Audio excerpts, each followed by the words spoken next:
In Star Wars, I made sure they behaved like motorcycles. The spaceships did. They would bank, they would skid. It was a really good idea, but it seemed like I've seen it. I've seen something like this before. What can we do that's different? So my brilliant wife came up with this, which is, this is her original thing, which was because the character comes out of a piece of stained glass.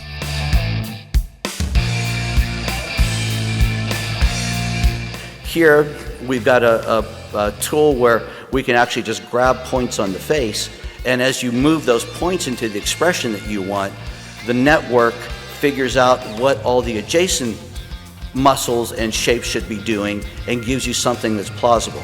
Here's another example. Rather than working on the skin like I just showed you, this is another way we can interact with it, which is we can just grab the muscles directly and just move the muscles, and again, the shape will kind of follow in a natural pattern. The tiny moon was like my original idea. I was like, I've never seen that in a film before, and this was an early pitch when we were doing storyboards. Let's make the thing just like a wad of gum in space. If we had these 6 passes of lighting which were in a hemispherical layout, you could then animate between each of these lighting passes, and on a per edit basis, get the perfect light for that particular cut.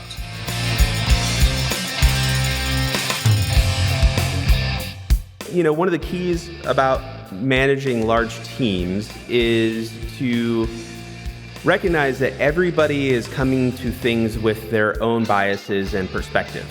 And that just because something is clear in my head doesn't mean that it's clear in anybody else's head. In fact, it may be more clear in somebody else's head. That's actually a lesson that was really reinforced by Bob Zemeckis. He is the master collaborator. He will listen to input from anyone, from a PA all the way up to his department heads, and consider them as equal.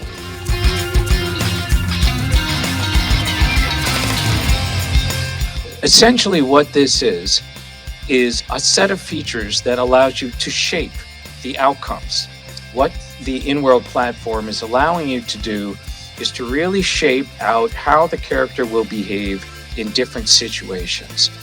You basically put in a bunch of parameters, and then you begin having a conversation with the character.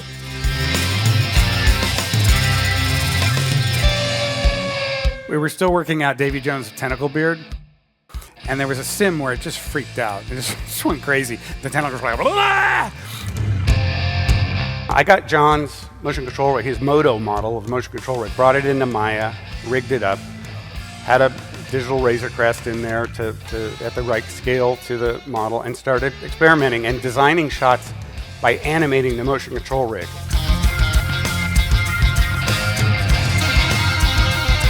There was a basic idea about, of course, these gigantic ships over the cities emerging out of the clouds. And that was a mix of a lot of these cloud tank elements with a miniature city destroyer, and also a shape that we had. I think it was actually only like this wide, which was sort of a half-round shape that we pushed through this paint.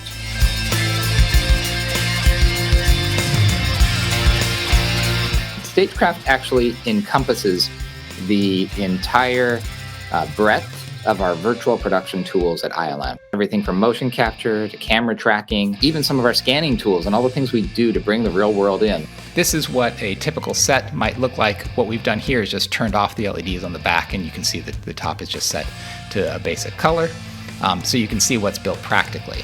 In this case, a Jawa sandcrawler tread.